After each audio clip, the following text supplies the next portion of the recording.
Hi hello namaste welcome to celebrity talks. So ఇవాళ మన సెలబ్రిటీ టాక్స్లో LYF love your father April 4న మన ముందుకు రాబోతుంది అద్భుతమైన సినిమా LYF. సో ఆ టీం మనతో ఉన్నారు. ఇవాళ వాళ్ళందరితో మాట్లాడి ఈ సినిమా గురించి ఎన్నో విషయాలు మనం తెలుసుకుందాం. Hi sir. Hello sir. Really LYF love your father అంటే ఫాదర్ లవ్ లేకపోతే లైఫ్ లేదు. నాకైతే చాలా నచ్చింది టైటిల్. సో అప్పటి నుంచే మైండ్లో అదే తిరుగుతుంది. ఇక్కడికి వచ్చాక అది మైండ్లో రన్ అవుతుంది. బట్ ఫాదర్ని లవ్ చేయటం వల్ల ఎలాంటి లైఫ్ ఉండబోతుందో ఈ సినిమాలో చూపిస్తున్నారు కొత్తగానే అనుకుంటున్నాను.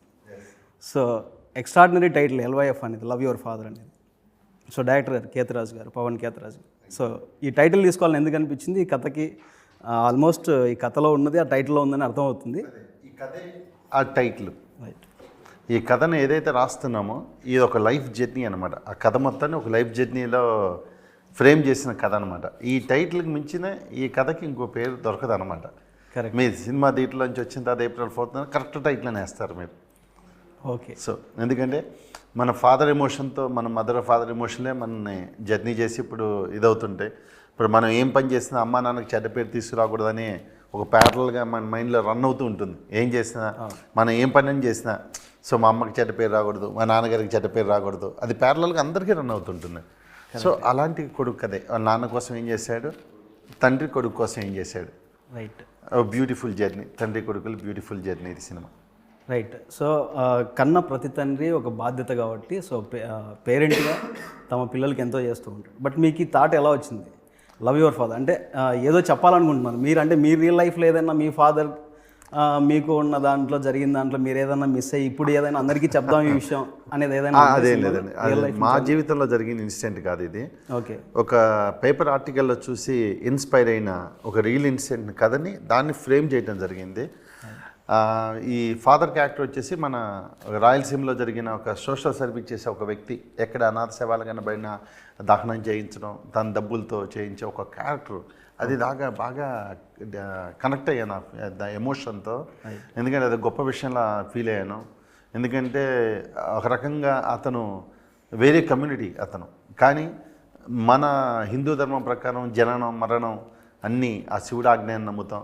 ఓకే. సో ఈ మరణం అతను చేయటం కూడా అది శివుడు ఆజ్ఞ అని చెప్పి నేను బిలీవ్ చేశాను. దీంట్లో ఫాదర్ క్యారెక్టర్ కూడా దాన్నే ఒక సిద్ధాంతంగా తీసుకుంటుందన్నమాట.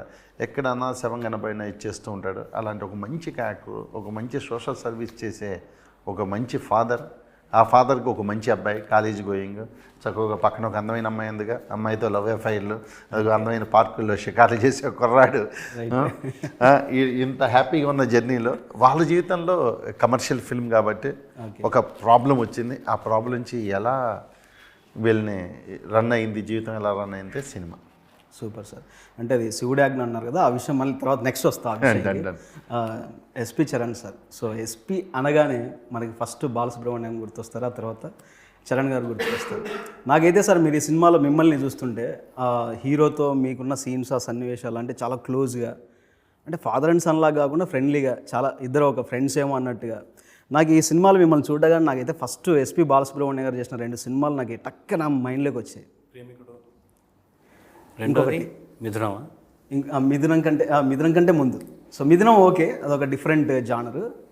సో ప్రేమికుడు ఎగ్జాక్ట్లీ రైట్ ఫస్ట్ది. సెకండ్ వన్ ఇంకోటి గుర్తుకొస్తుంది. తెలుగు సినిమానా డబ్బింగ్? తెలుగే.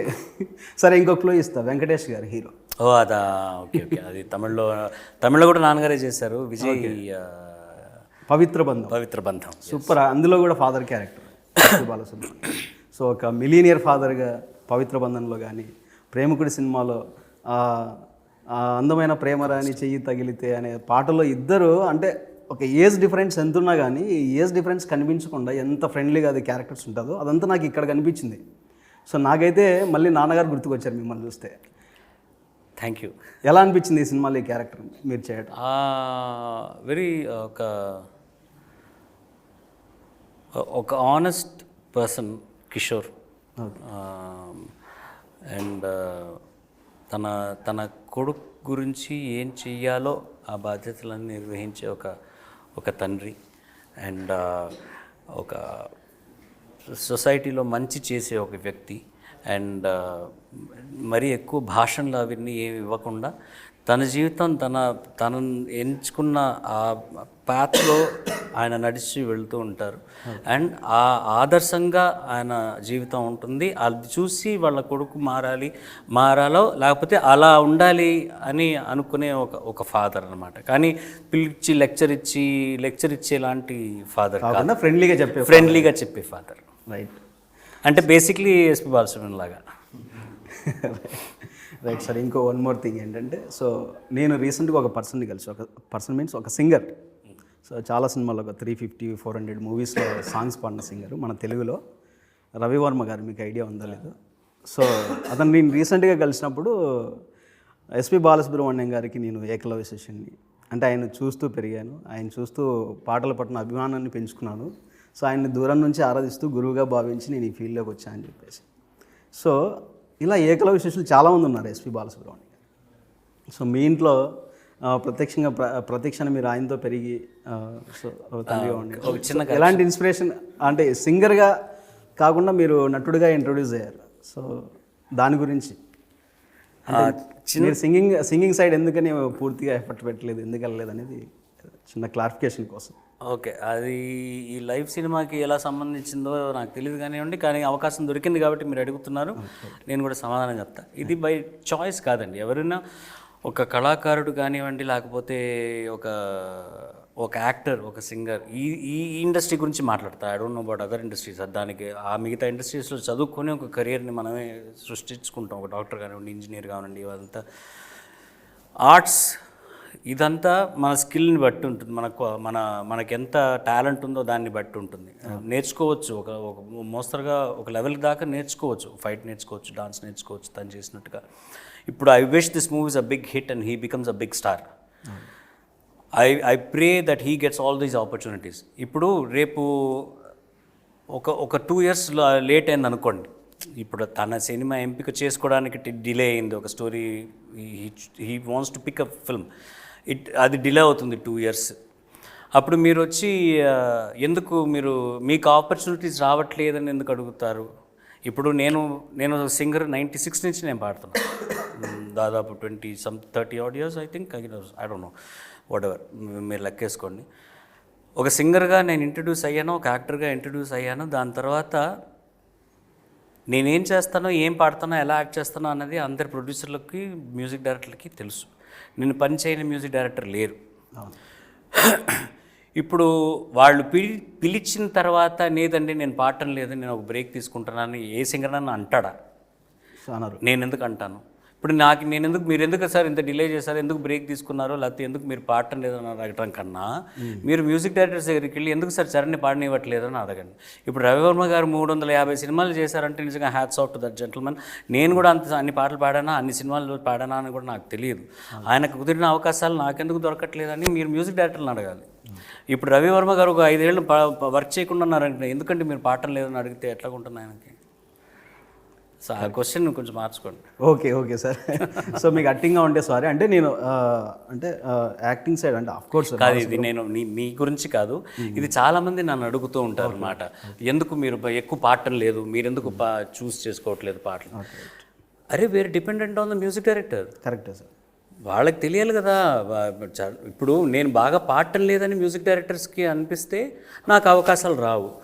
ఫేర్ ఎనఫ్, వాళ్ళ సాటిస్ఫాక్షన్కి నేను పాడటం లేదు అంటే అర్థం ఉంది. ఇప్పుడు మనన్న పిలవట్లేదు, కిరవాణి గారు పిలవట్లేదు, ఆర్పి గారు పిలవట్లేదు, డిఎస్పి పిలవట్లేదు, ఇవి వాళ్ళకి ఒక ఈ సింగర్ అంటే మాకు ఇంకా సాటిస్ఫాక్షన్గా ఉంటుంది, ఈ సాంగ్కి బాగుంటుంది అనిపిస్తుంది. So I leave it to them. I'm not angry at the music directors also. అది కాలాన్ని బట్టి సింగర్స్ మారుతుంటారు. అయిపోయింది ఒక కాలం, ఎస్పి బాలసుబ్రహ్మణ్యం ఒక్కడే అన్ని పాటలు పాడగలడు. ఇప్పుడు ఫాస్ట్ పాటలు పాడాలంటే మిర్యాల గారే పాడగలరు. మెలడీ కావాలంటే ఆయన పాడలేరు. నేను మిర్యాల గారు పాడే పాట నేను పాడలేను, నేను మెలడీసే పాడగలను. సో ఇప్పుడు ఒక్కొక్క జానర్కి ఒక్కొక్క సింగర్ ఉన్నారనమాట. సో ఇందాక డైరెక్టర్ గారు కూడా అదే చెప్పారు. ఇందాక లాస్ట్ టైం ఎవరు అడిగినట్టున్నారు ఈ క్వశ్చన్, మీరు ఈ సినిమాలో పాట చరణ్ గారికి ఎందుకు ఇవ్వలేదు, సిచ్యువేషన్ డిమాండ్ చేయలేదు. రైట్ సార్, ఓకే అండి. శ్రీహర్ష గారు, సో ఈ సినిమాలో love your father, so father and రిలేషన్లో కంటిన్యూస్గా సినిమా సాగింది. సో మీకు ఎక్కడైనా పర్సనల్గా ఇక్కడ father and sun bond me real life ఎక్కడైనా గుర్తు చేసే సన్నివేశాలు ఎక్కడన్నా అనిపించాయి మీకు? ఉన్నాయండి. కొన్ని అయితే ఉన్నాయి ఆబ్వియస్గా, ఎందుకంటే మూవీలో స్టూడెంట్స్ అన్నప్పుడు ఏదో పనులు చేస్తూ ఉంటాం, రియల్ లైఫ్లో కానీ ఇప్పుడు మూవీలో కూడా కొన్ని సీన్స్ ఏదో పనులు చేసినప్పుడు పేరెంట్స్ అనేవాళ్ళు ఎప్పుడు మందలిస్తూనే ఉంటారు. సో ఆ సీన్స్ అనేవి నేను కనెక్ట్ అయ్యాను, ఆబ్వియస్గా కనెక్ట్ అయ్యాను సార్తోని. అనే మా నాన్నగారు కూడా తిడుతూ ఉంటారు, ఏదైనా తప్పు చేసినప్పుడు ఆయన మందలిస్తారు లేదా దెబ్బేస్తారు, ఎందుకు చేస్తారు ఎట్లా అంటారు. సో అది జరిగింది మూవీలో కూడా, దెబ్బేయలేదు కానీ మందలించారు, ఎందుకు అలా తప్పు చేయాలి కానీ మరి అల్లరి పాలు అవ్వకూడదని చెప్పి. సో అలా చెప్తాం, కొన్ని సీన్స్ అలా ఉన్నాయి.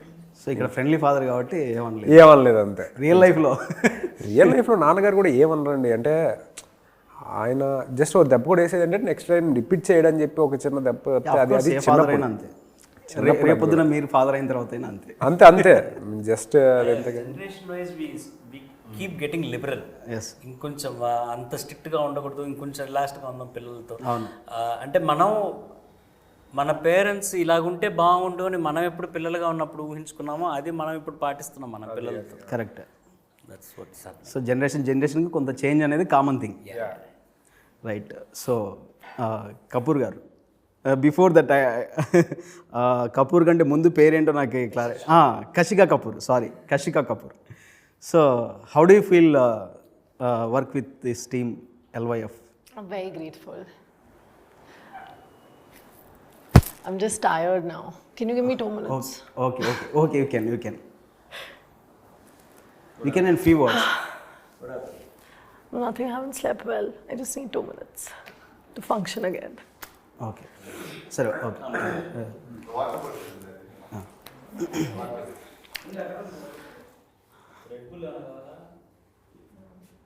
రెడ్ బుల్ కావాలా? చెప్పారా? మాకు కూడా చెప్పారా? హీరోయిన్ గారికి మాత్రం.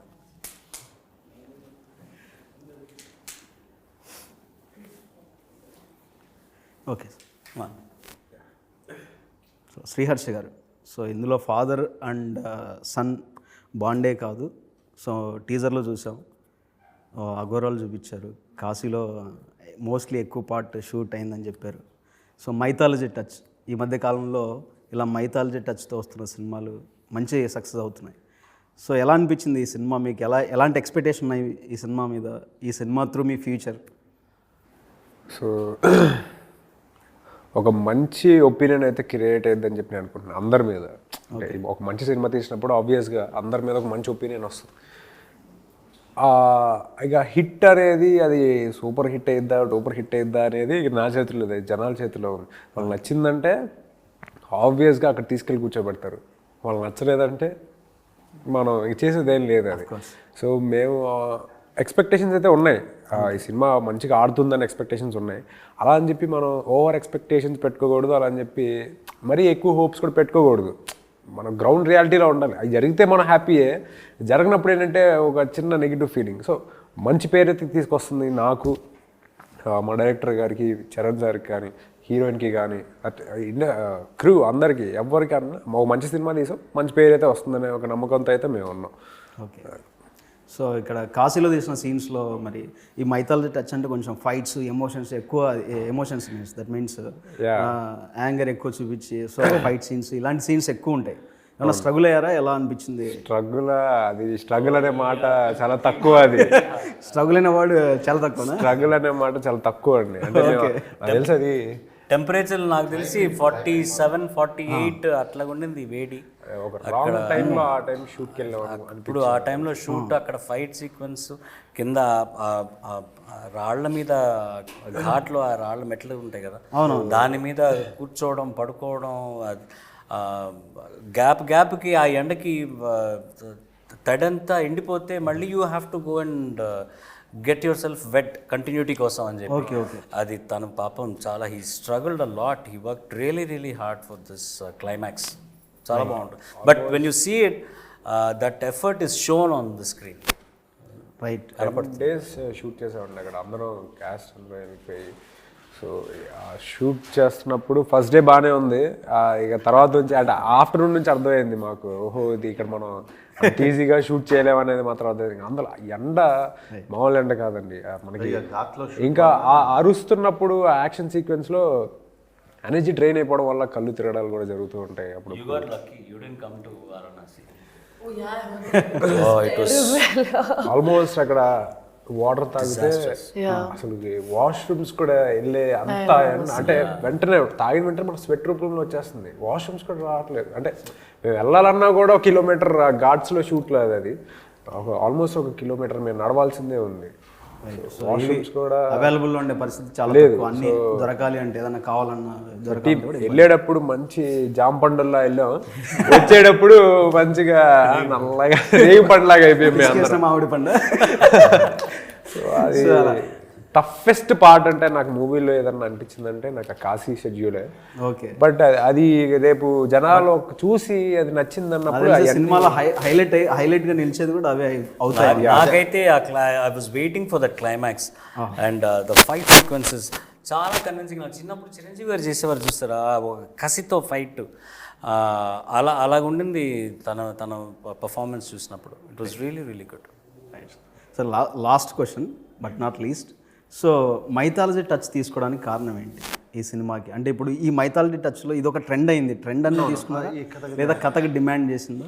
కథే డిమాండ్ చేస్తాను. ఇంతకుముందు చెప్పాను ఒక రియల్ ఇన్సిడెంట్ రాయలసీమ అని చెప్పాను కదా, మీరు అడుగుతా అన్నారు కూడా, అదే శివుడాజ్ఞ లేనిదే అని చెప్పాను. సో మన లైఫ్ అంతా శివతత్వంతో నిండి ఉంటుందని చెప్పి మనం అందరం నమ్మే విషయం. సో మనకి శివుడు అంటే ఇక్కడ మన కాశీనే. అవును. సో ఈ కథకి కాశీకి అలా లింక్ అయి ఉంటుంది అనమాట. ఈయన ధర్మం, ఈ క్యారెక్టర్ ఫాదర్ క్యారెక్టర్ అంతా నేను చేసే ప్రతి పని శివుడు ఆజ్ఞ అనుకుంటా. మిమ్మల్ని తిట్టడం కూడా అది ఆయన ఆజ్ఞ అంటాడు. ఒక స్టేజ్లో వెళ్ళని వచ్చేదో ఏదో మాట్లాడిపోతాడు, ఏం మీద ఏదో చిన్న ఏం ఇలా చేస్తూ ఉంటాడు. ఇదంతా ఆయన పైనుంచి ఆయన నడిపిస్తుంటాడు. సో మన భావావేశాలు, మన సంతోషం, దుఃఖం అన్నిటికీ ఆయనే మూలం అని చెప్పడమే ఈ సినిమా పరమార్థం. సో కథలో అది కావాలి. సో ఎక్కడి నుంచో తీసుకొచ్చి వాళ్ళ ట్రెండ్ నడుస్తుంది, అఘోరాలు ఉంటే టీజర్ క్రేజీగా ఉంటుంది, ఇలా అది కాదు. కథలో అదొక భాగం. అది లేకపోతే కథే లేదు. ఇంకో హానెస్ట్గా చెప్పాలంటే కాపీ చూసి వీళ్ళందరూ కూడా తెలుసు, అందరూ హ్యాపీ ఫీల్ అయ్యాం. కథలో అది భాగం. ఆ ఎపిసోడే లేకపోతే సినిమానే ఇంకా కథ ఏం లేదు అక్కడ. సో అంత కథలో కూర్చొని బలంగా లింక్ అయ్యి బలంగా లింక్. సో అది ఎమోషనే, అది సినిమాకున్న మెయిన్ ఎమోషనే అది. సో అదనమాట. సో ఫైనల్గా 4th వస్తున్నారు కాబట్టి April 4th సినిమా గురించి మీరేం చెప్తారని కదా నేనే చెప్తాను audience. So LYF love your father. నిజంగా ఫాదర్ లవ్ లేకపోతే లైఫ్ లేదని స్టార్టింగ్లో చెప్పుకున్నట్లే. సో మనం ఎంతవరకు ఫాదర్ లవ్కి న్యాయం చేస్తున్నాం అనే దానికి లవ్ యువర్ ఫాదర్లోనే కనిపిస్తుంది, టైటిల్లోనే కనిపిస్తుంది. సో చాలా మంచి సినిమా అని అనిపిస్తుంది కాబట్టి అందులోనూ మైథాలజీ టచ్ ఉన్న సినిమాలని మనకి బాగా నచ్చుతాయి. సో ఖచ్చితంగా April 4th వెళ్ళి ఈ సినిమా అందరూ చూడాలని కోరుకుంటూ థ్యాంక్ యూ.